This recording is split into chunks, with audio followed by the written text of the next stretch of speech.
Number 4, reason why we fail. Your resolutions fail because they are overwhelming. And so that might sound a little contradictory to what I just said is, well, don't they want to be a little overwhelming because you're in your uncomfort, right? Your discomfort zone. And let me explain what I mean. So maybe you set a goal to get healthy, and then you come up with sub goals like I'm going to lose weight, drink more water, get more sleep, going to go work out 4 times a week, I'm going to eat better, I'm going to sit less, I'm going to cut out fast food, blah, blah, blah, blah, blah. Right? There's too many sub goals. They're just like, it's going to be overwhelming and it's not going to work. So it's a recipe for failure, I guess. And that's not the type of failure you want because you're overwhelmed. You want failure because you're trying new things and it doesn't work out and you try the next thing. And so sometimes in the business world, we call that failing forward.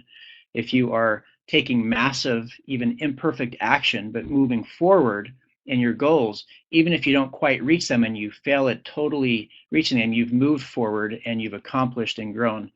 And so you can see these arrows, and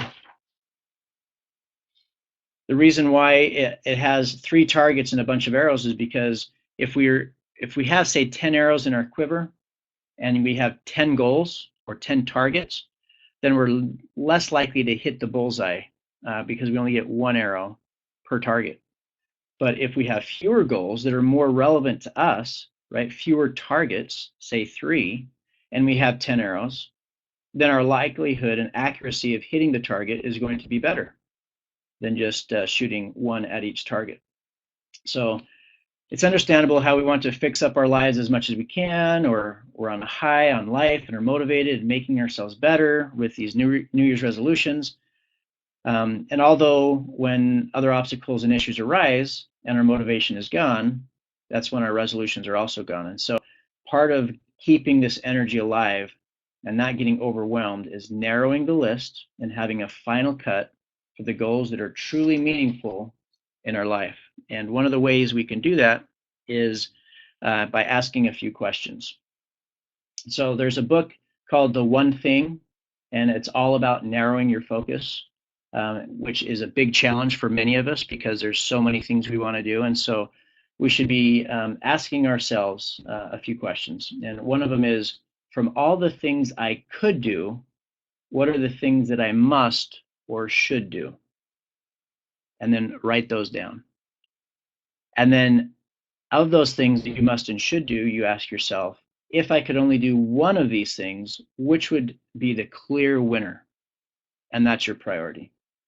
Then you can go on from there and say, what would be the second and third winner? If I could only do 2 or 3 things, what would those be? And those are your top 3 goals, and you should focus on and be motivated in those goals that are clear, they're smarter goals, they're in your discomfort zone, they give you energy and excitement, and you're focused on all those 3 targets with all of your arrows going towards accomplishing those things.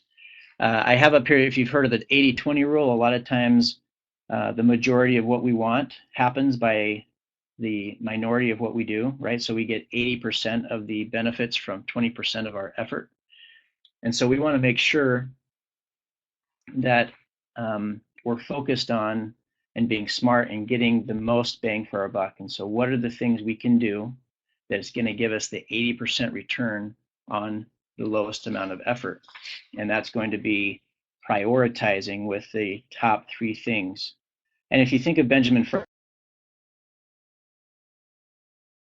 Franklin as an example, he worked on one attribute he wanted to enhance a little each day until he met the goal of where he wanted to get. And then after he got to where he wanted on that one attribute, he would move on to the next attribute. Instead of saying, I want to work on all these attributes a little at a time, he wouldn't have got anywhere progress. In fact, he might have even decided it was too hard and to quit.